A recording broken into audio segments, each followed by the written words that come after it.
Allez, salut à tous et bienvenue sur InfoCatch. On est parti donc pour mes moments à retenir lors de cet épisode donc de SmackDown donc du 20 juin 2025. Comme d'habitude, vous savez, ici je fais une petite sélection des moments qui ont été les plus importants selon moi lors de la soirée et on en discute. Et il faut savoir que c'était un épisode de SmackDown vraiment très compliqué parce que il y a eu pas mal de choses à retenir et on va en parler. Alors je l'ai trouvé plutôt correct, il n'a pas été catastrophique comme il n'a pas non plus été bon. Ouais, je dirais que le mot correct pourrait bien résumer cet épisode de SmackDown. N'hésitez pas d'ailleurs à me dire ce que vous en avez pensé dans l'espace commentaire. On a débuté tout de suite avec LA Knight qui en a marre de tout ce qui se passe avec Seth Rollins et ses sbires. Et donc assez rapidement, on a LA Knight qui va vouloir confronter Seth Rollins, sauf que c'est pas Seth Rollins qui va arriver, c'est Paul Heyman. Et donc à plusieurs reprises, Paul Heyman il va dire oui, je suis la personne qui représente Seth Rollins et il va pas être content parce que le public siffle le nom de Seth Rollins. Et rapidement, on va voir LA Knight qui va en avoir marre que Seth Rollins se cache et a peur. Pourtant, il est quand même Mr. Money in the Bank, je le rappelle. Et donc, il va défier Paul Heyman justement pour un match. Sauf que Paul Heyman ne va pas vouloir, il va être tétanisé. Il va lui dire, regarde, je me retourne et n'hésite pas à bien me frapper. Mais par contre, une fois que tu me frappes dans le dos, surtout ne me rate pas parce que moi, je ne te raterai pas. Donc, on a Paul Heyman qui va vouloir le frapper, mais ensuite très rapidement il va se désister et il va sortir du ring et il va dire je t'avais dit que si tu ne quittes pas la ville dont l'épisode se déroule, tu vas avoir de graves ennuis. Et assez rapidement on a Big Bronson Reed et Braun Breaker qui arrivent. Ils attaquent LA Knight donc à 2 contre 1, il arrive plus ou moins à se défendre, puis ensuite une fois qu'ils ont réussi à l'attaquer, ils vont l'emmener à l'extérieur du ring. À l'extérieur du ring, il va réussir à récupérer une chaise, à les attaquer, puis à les repousser, et voilà.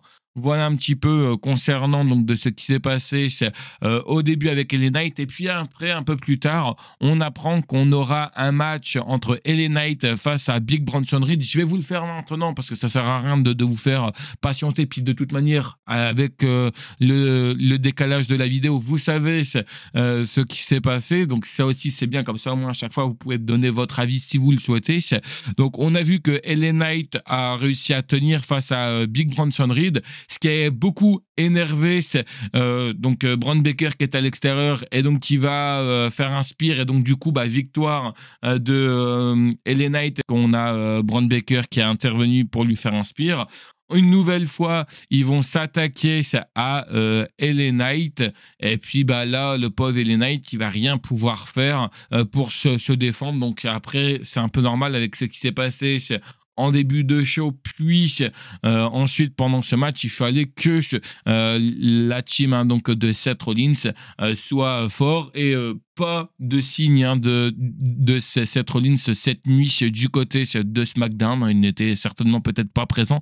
Enfin bref, en tout cas, voilà un petit peu ce qu'il s'est passé pour le cas de LA Knight. Et je pense encore une fois que ça va encore une fois continuer cette rivalité entre LA Knight, Seth Rollins et sa team. On verra bien en tout cas ce qu'il se passera par la suite, sachant qu'on sait, comme je le rappelle, que Seth Rollins est Mr. Money in the Bank et ça serait ouf si LA Knight lui coûte l'opportunité. Mais bon, bref, après on verra comment la WWE veut organiser tout cela. Bon, on va parler donc du match que nous avons eu donc pour le tournoi Queen of the Ring, où je rappelle qu'une place en finale est en jeu, donc entre Alexa Bliss face à Asuka.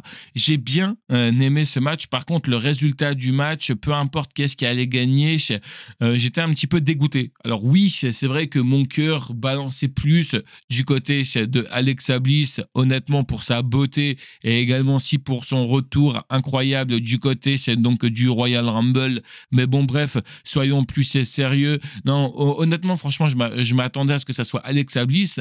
Mais après, avec un peu plus de recul, je me suis dit, OK, donc en fait, ils n'ont pas fait gagner Alexa Bliss, peut-être parce qu'ils n'ont pas de projet pour elle. Et ça serait un peu dommage de l'avoir fait revenir au Royal Rumble, tout ça pour ça. Et en plus, ce qui m'énerve, moi, avec le cas de Alexa Bliss, c'est que, avant sa grossesse, on voyait qu'elle tournait autour donc de The Fiend. Bref, il y avait quelque chose avec The Fiend, avec Randy Orton. Enfin bref, on voyait vraiment une Alexa Bliss démoniaque. Et ça, j'adorais. Je pense que tous les fans adoraient et étaient très contents. Et là, depuis son retour du Royal Rumble, il n'y a rien pour Alexa Bliss. Mais il n'y a rien du tout. Et je trouve ça complètement dommage. Pourtant, elle est toujours avec Lily. Et par moment, c'est vrai qu'il y a...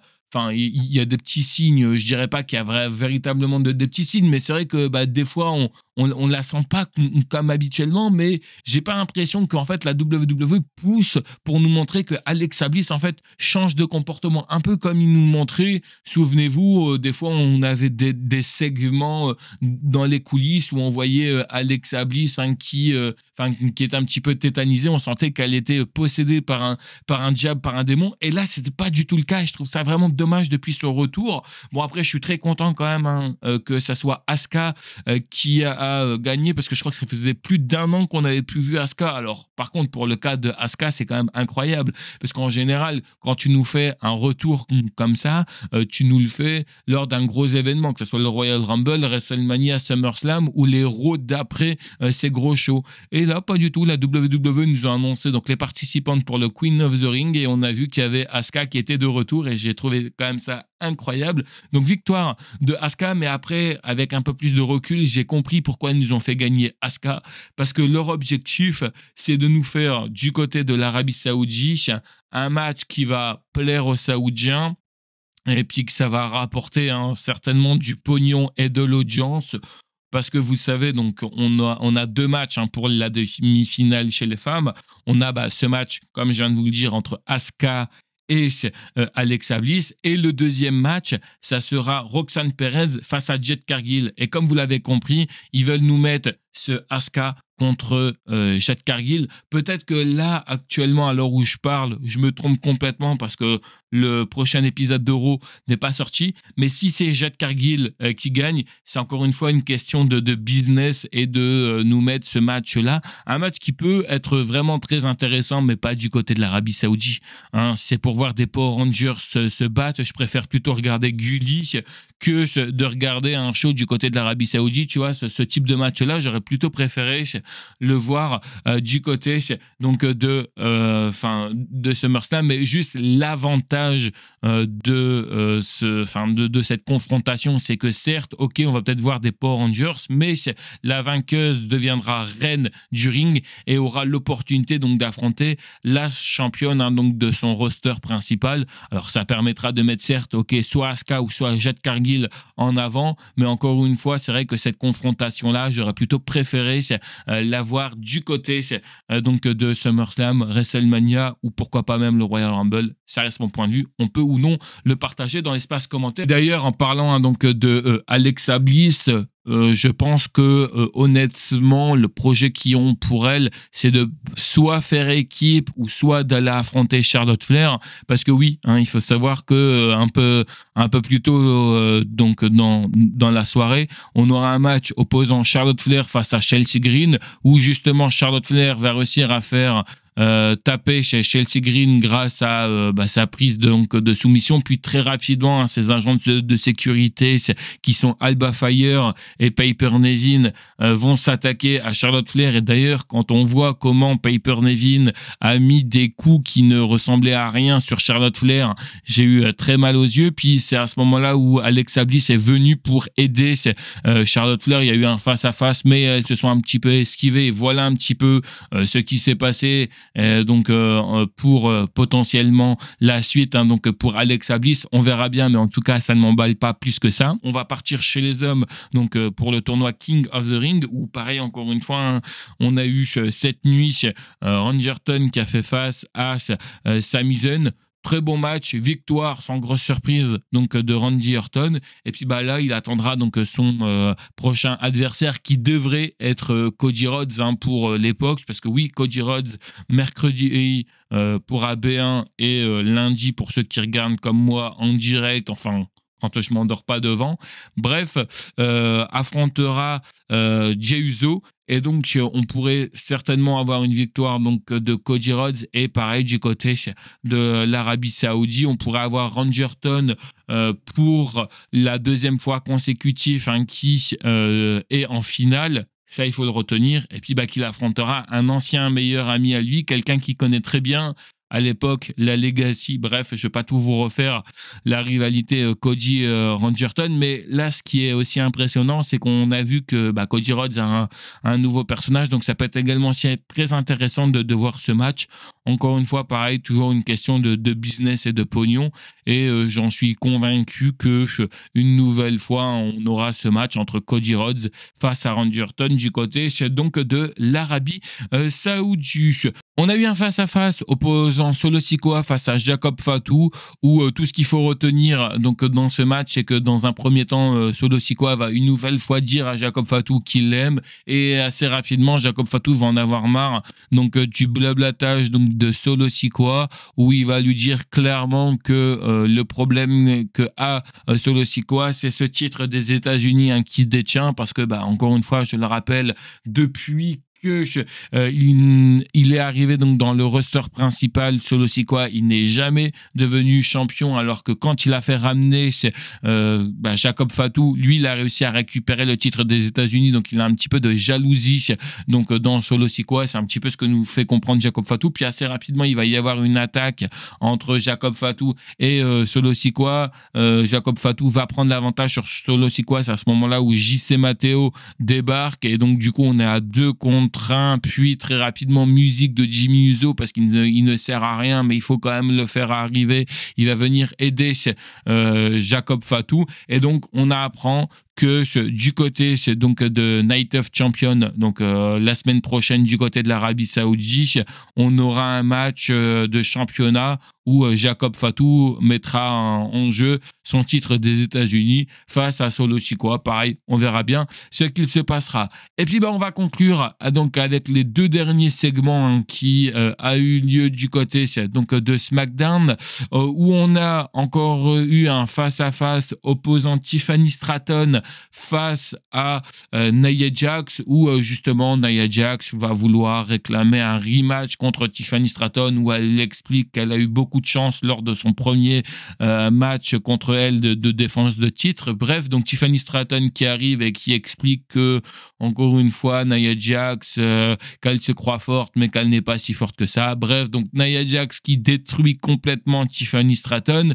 Puis, elle va vouloir se barrer, mais elle redétruit une nouvelle fois Tiffany Stratton. Elle se barre au niveau de la table des commentateurs américains pour se vanter. Là, on a la musique donc de Naomi qui retentit et qui veut essayer donc d'encaisser sa mallette Money in the Bank, sauf qu'elle est un petit peu conne, Naomi, parce qu'elle sait très bien que Nia Jax, elle aussi, veut ce titre. Donc, à quoi ça sert d'avoir mis une potentielle, de nous faire croire que Naomi allait vraiment récupérer le titre? À aucun moment, une nouvelle fois, j'ai cru que Naomi allait encaisser sa mallette Money in the Bank. Et donc, du coup, il y a eu une embrouille à plusieurs reprises entre Naomi et Nia Jax. Ça s'est terminé où Tiffany Stratton a poussé Naomi sur Nia Jax. Et puis, la semaine prochaine, on aura un match opposant Tiffany Stratton contre Nia Jax pour le titre donc de Tiffany Stratton. On va encore une fois voir un des Power Rangers du côté donc de l'Arabie Saoudite, mais bon, ça malheureusement il faut prendre l'habitude. Donc très rapidement, avant de passer au main event, on va faire un petit récapitulatif donc de ce que la WWE nous a annoncé pour la semaine prochaine du côté de SmackDown. Alors la semaine prochaine, comme je viens de vous le dire, on aura ce Tiffany Stratton face à Nia Jax pour le titre de Tiffany Stratton. Ensuite, on aura les Street Profits qui remettront leur titre en jeu face aux membres donc de la Wyatt Six. Et puis on aura Zelina Vega qui remettra également aussi son titre en jeu face à Julia. Que des matchs de championnat pour la semaine prochaine du côté de l'Arabie Saoudite. On verra comment tout cela sera mené. Et puis parlons du main event de la soirée qui est un petit peu un bordel. Je ne sais pas trop comment ils nous ont teasé cela, mais c'était vraiment un peu nul. Le main event, en fait, ce qui s'est passé, c'est que déjà, on a eu R-Truth qui est arrivé, donc qui attendait avec impatience John Cena. Puis ensuite, John Cena qui arrive. Bref, sa célébration, 17 fois champion du monde. Jamais personne n'a réussi à aller jusqu'à 17 fois. Bref. Et puis, assez rapidement, on va voir R-Truth qui va prendre l'avantage psychologique sur John Cena. Donc, à un moment donné, ça va énerver John Cena qui va vouloir refuser le combat, qui va se barrer. Il va récupérer son titre. Et donc, justement, R-Truth qui va vouloir le récupérer. John Cena qui va foutre un coup de ceinture donc dans la tête de R-Truth. Ça s'arrête là pour le match entre John Cena et R-Truth. Et ce qui se passe après par la suite, c'est une nouvelle fois CM Punk qui débarque. On a CM Punk qui va prendre l'avantage sur John Cena. Puis ensuite, une nouvelle fois, à 2 reprises, si je ne dis pas de conneries, on a John Cena qui va envoyer son coup de ceinture donc dans la tête donc de CM Punk. Puis il va lui faire passer à travers la table. Et puis on va conclure avec une promo de John Cena concernant CM Punk. Enfin bref, c'était vraiment à chier ce main event. Voilà un petit peu concernant donc de tout ce qui s'est passé lors de cet épisode de SmackDown, comme vous l'avez vu. Si jamais vous n'avez pas eu le temps de revoir cet épisode de SmackDown, vous pouvez soit repasser sur Netflix avec un VPN gratuit ou payant. Encore une fois, vous savez qu'un tutoriel pour le VPN gratuit est disponible sur la chaîne.